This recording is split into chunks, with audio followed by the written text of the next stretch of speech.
From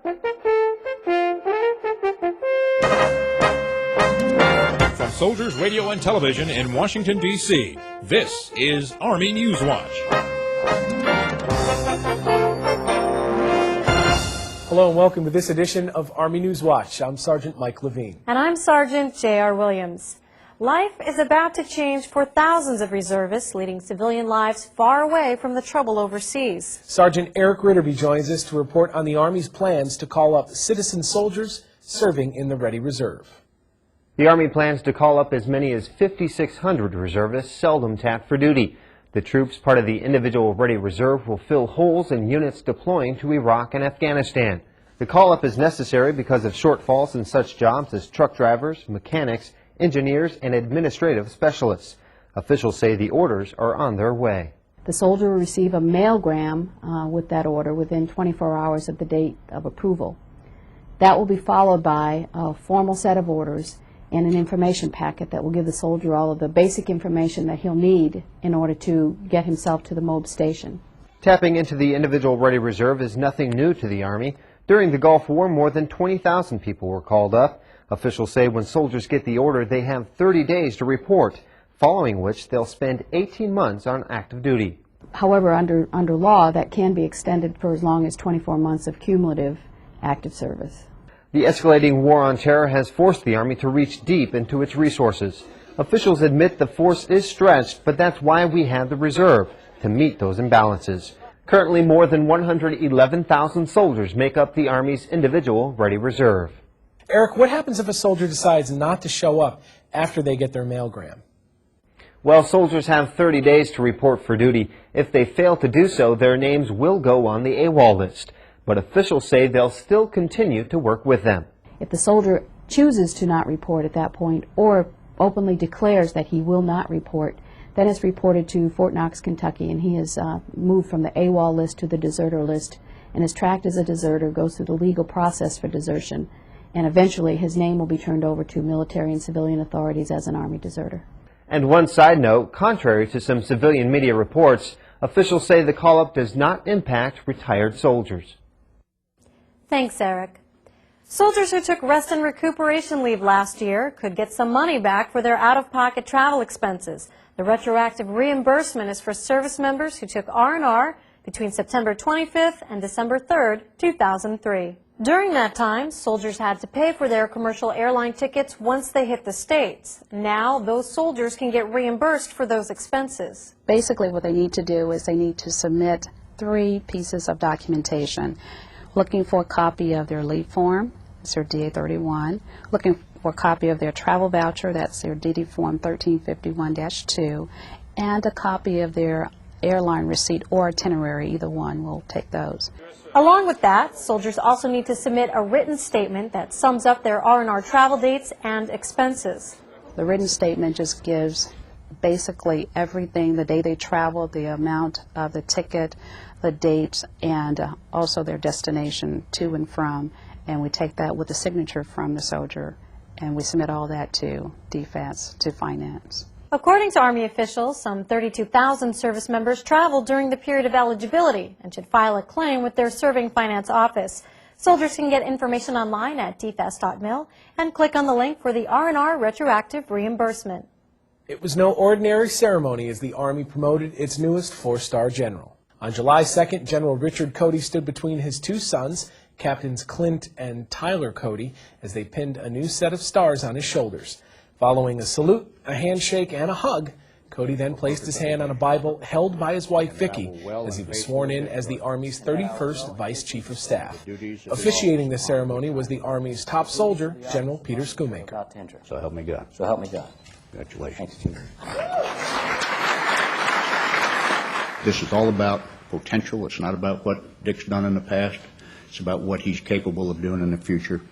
He understands, like all of us do, that the more senior you get, the more it's about what you can give, not what you get. Schoonmaker said Cody's motto is soldiers don't care how much you know until they know how much you care.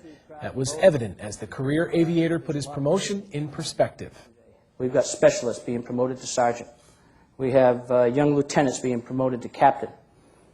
And I will tell you that those soldiers in combat that are being promoted today into new leadership positions is much more significant than this soldier getting his 4th star. It puts it in perspective. God bless this great Army.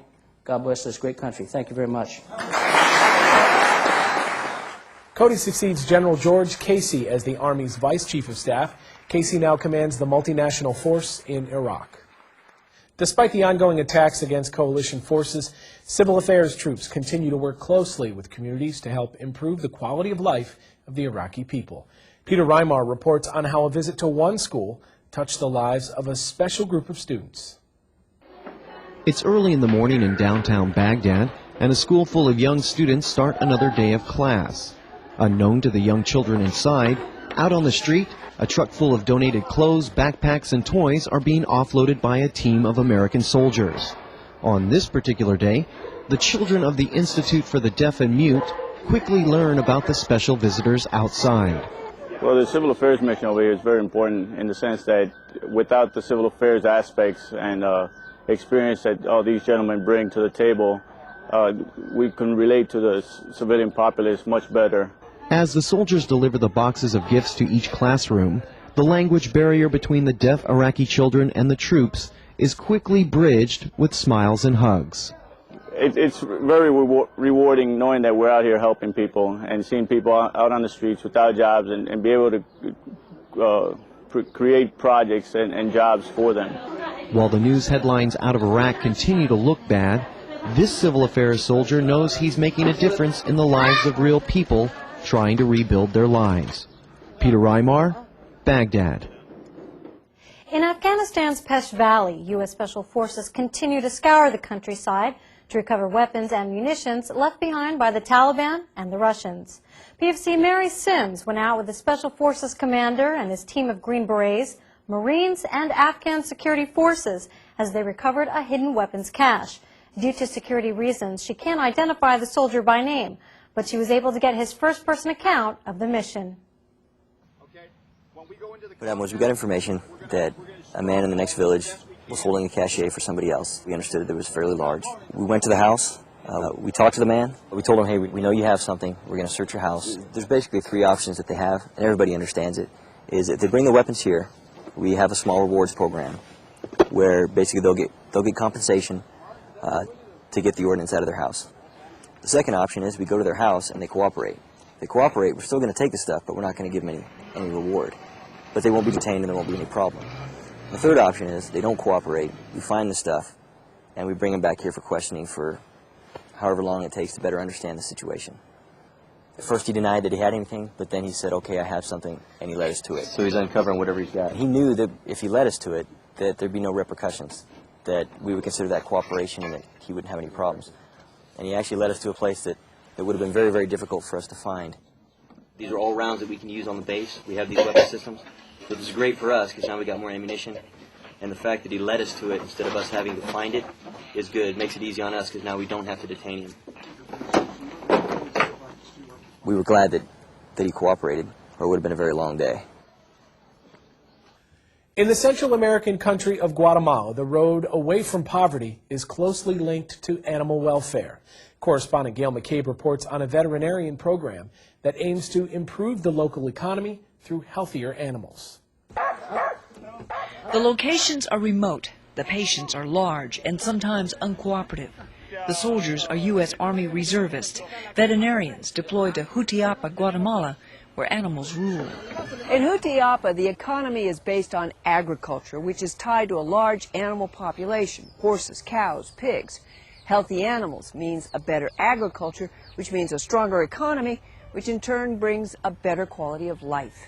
The mission is a VetRet, a veterinarian readiness exercise, part of an annual humanitarian assistance training event called New Horizons. Well, we're worming these horses today with a product called Pyrantel, and it's a pretty good wormer. It'll take care of most of the parasites that these horses might have picked up. Income in Jutiapa is based on family farms and the byproducts produced by individual livestock. The local farmers recognize the need for comprehensive preventative care, but there isn't enough money. It's very important the work for the protection the animal health, for the human health. The goal is to deworm and vaccinate as many animals of as many types as possible, establishing a chain of prevention. It'll make them utilize their feed better, should make them have a healthier, longer life, avoid some colic. Several clinics are scheduled in a variety of locations over a 10-day period. According to preliminary reports, the VetRed team expects to treat up to 2,000 animals. Gail McKay, Guatemala. Up next on Army Newswatch, our medical editor, Dr. Paul Little, takes a look at new technology to detect colon cancer. Stay with us.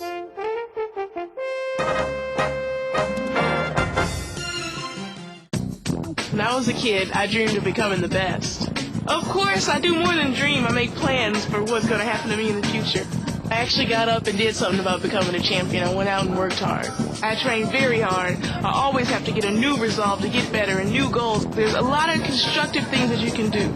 I don't have to mess around with the drugs because I know it's not good for me. And it's not good for anything that I do. Drugs kill dreams. It's just not worth it.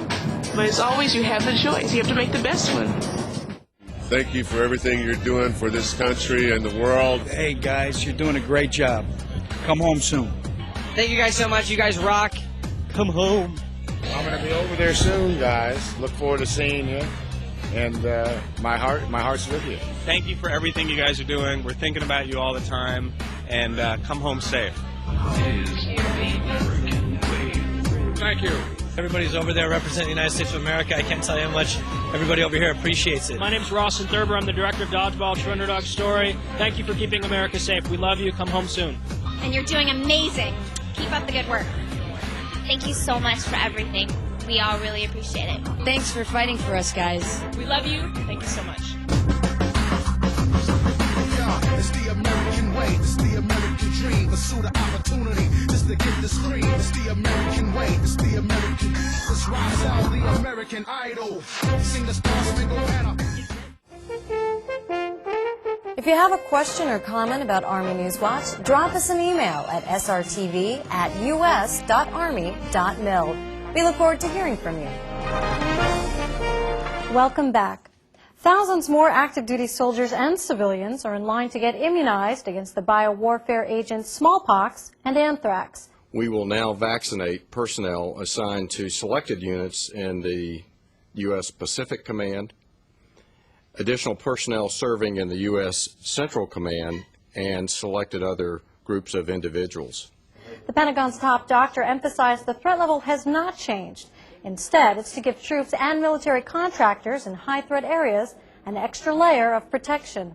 It's the second leading cause of cancer death in the United States. Each year, 60,000 people die from colon cancer. Sadly, almost none of those people have to die because colon cancer is one of the most preventable types of cancer. Yet less than half of patients who should be screened are tested. Our medical editor, Dr. Paul Little, takes a look at new technology that's beginning to change those statistics. Master Sergeant Charles Reinhardt lost his mother and his best friend to cancer. The sooner you start checking, the better off you are. If you never know. If it's in your genes, it's in your genes because it's in my genes. So I check for my satisfaction. He's right.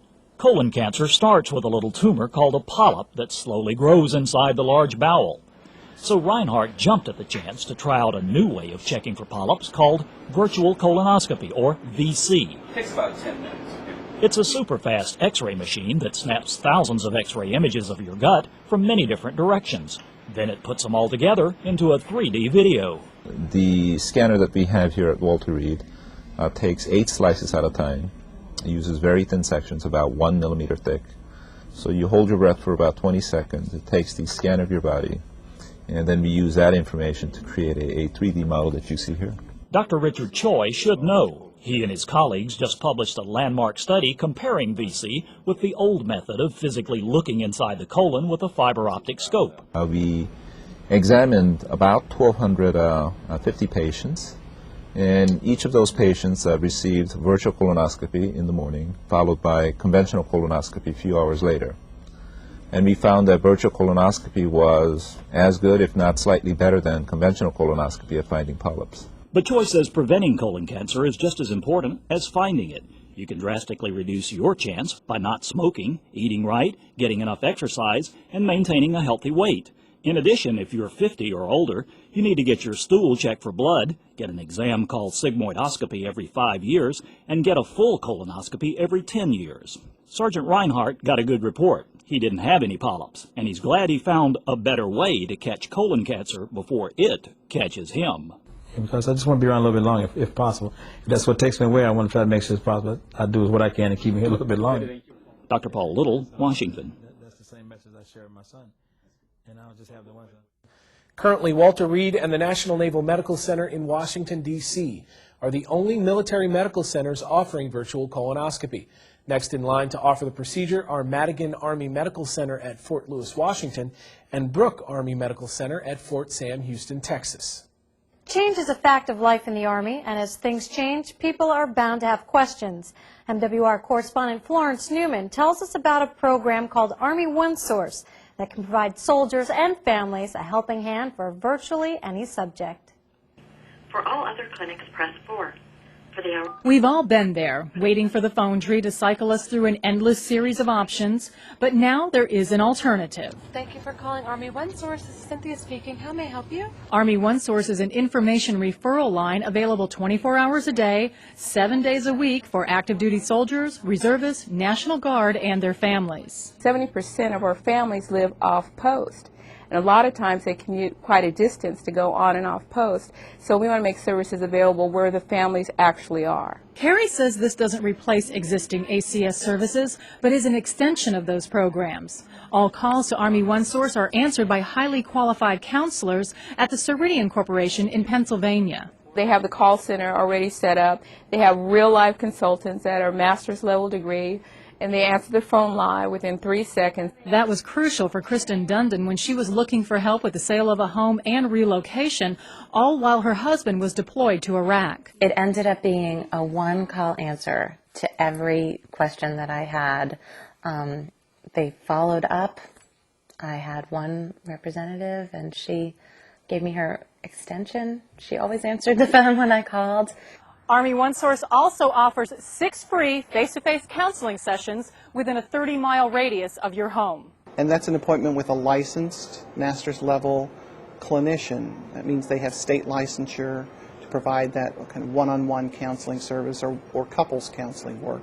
Consultants can answer questions on a variety of issues such as child care and legal matters. Within 72 hours, you'll receive a package of information tailored to your personal needs. To reach Army OneSource on the web, go to www.armyonesource.com or call 1-800-464-8107. Use the same number for international calls, then add another 7 to the end. Army OneSource even accepts collect calls. For MWR, I'm Florence Newman. Dredged material disposal sites are perfect breeding areas for mosquitoes. Correspondent Jeannie Ryan reports the U.S. Army Corps of Engineers is working with counties in the Wilmington, North Carolina area to contain and control the insect population. You may not be able to see them, but they're there. Hundreds of mosquito larvae waiting for the right conditions to hatch.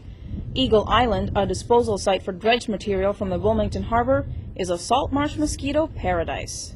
For us to control that mosquito, we've got to either have it completely dry or completely wet. The Corps of Engineers is teaming up with counties in the Wilmington, North Carolina area to keep the insect population in check. The mosquitoes lay eggs along the cracks that form in the silt on Eagle Island. Brown and others constantly dig ditches to draw water away from the dredged material. A messy job. Without positive drainage to the spillways, the water gets in those cracks and just fluctuates throughout the season. So every time it rains, the water comes up a half inch or so and the mosquitoes hatch. Mosquito control officers have a secret weapon in the battle against a mosquito swarm: minnows, or mosquito fish. The mosquito fish, Gambusia affinis, is native to North Carolina and is a top-feeding fish, so it eats things that are near the surface of the water, like mosquito larvae. Experts say with diseases like West Nile virus and encephalitis, it's important to keep the mosquito numbers down. It not only would affect the general public that lives along the coast, but the main area that would be affected would be the city of Wilmington. During hurricanes or severe flooding, Mosquito control crews turn to larvicides to force mosquitoes to stay on Eagle Island and away from residents and tourists across the river. Jeannie Ryan, Eagle Island, North Carolina. Mosquito control officers say the insects have 10 to 12 generations a year. So if the mosquitoes aren't controlled, experts say by September, they'll see about 60 to 80 mosquitoes landing every minute. Still to come on Army Newswatch, the U.S. Military Academy welcomes the class of 2008. And aerosol troops at Fort Campbell reach out to support the local community of Clarksville, Tennessee. Stay with us.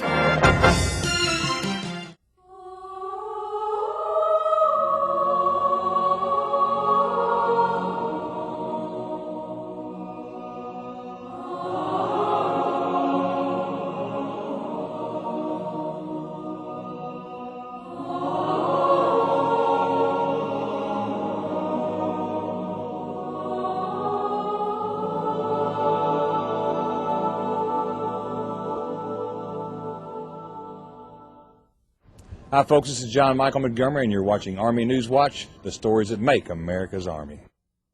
Hi, I'm NASCAR driver Mark Martin. I'd like to thank every American soldier for their service to the people of our great nation. I want you to know that we sincerely appreciate you and your families. Thank you.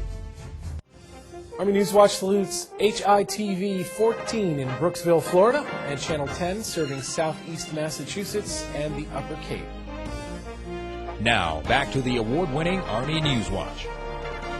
Welcome back. Fort Benning, Georgia had another reason to celebrate over the 4th of July holiday. A longtime resident returned after a short deployment. Former Secretary of the Army John O. Marsh joined Fort Benning Commander Brigadier General Benjamin Frakely in unveiling the restored and newly bronzed Follow Me statue in front of Building 4. The statue symbolizes the warrior spirit of the infantryman and has stood in front of Infantry Hall for generations, welcoming leaders and new soldiers to the Queen of Battle.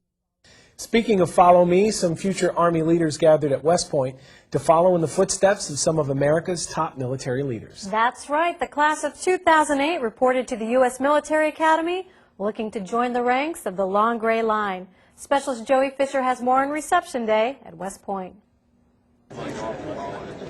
Over 1,200 cadet candidates reported to the United States Military Academy at West Point to begin their careers as future Army leaders on reception day. The cadet candidates represent every state in the nation, along with 17 international cadets. Members of this class also include 182 cadets from the Military Academy Prep School and 24 combat veterans who served in either Iraq or Afghanistan.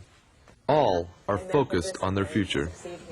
The fact that I want to go in, I want to be a career officer, so that really forced me to kind of push to get into West Point. And I love the military. But the bottom line, I mean, that can't be enough. It can't just be, you know, this is a great place to come and the school is free and so on and so forth. What really made me do it is I wanted to serve, and I thought this was the best way to do it. I really want to be an officer, and when it comes down to it, that's what it is. First of all, I like the discipline and the whole atmosphere at West Point, and I think any other college wouldn't give me that experience that I'll receive at West Point in a great education, as well as other great opportunities after I'm finished. After saying goodbye to their loved ones, the new cadets begin their in-processing, where they enter as individuals and leave looking more like new cadets. After parting with their hair, the new cadets begin their first lessons in marching, military courtesy, and most importantly, how to report.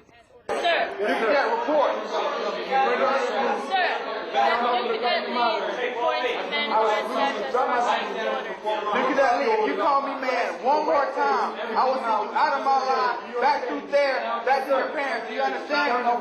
Yes, sir. Drop this. The day ends with the oath ceremony, where in front of family and friends, the new cadets take the oath of allegiance before the United States Corps of Cadets Commandant, Brigadier General Leo A. Brooks, Jr.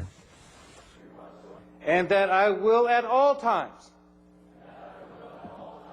obey the legal orders of my superior officers. The new cadets now head off to complete 6 weeks of cadet basic training, where they will learn the skills of the soldier and begin their 47-month leadership development experience.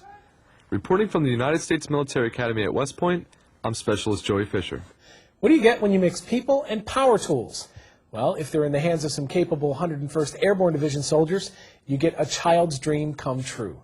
Specialist Catherine Talento has the story on how some air assault soldiers reached out to help their community.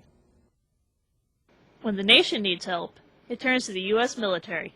So when the city of Clarksville, Tennessee needed help building a playground, it turned to Fort Campbell, and nearly 900 soldiers responded. Showing what we can do when the public sector and the private sector comes together with volunteers throughout the community.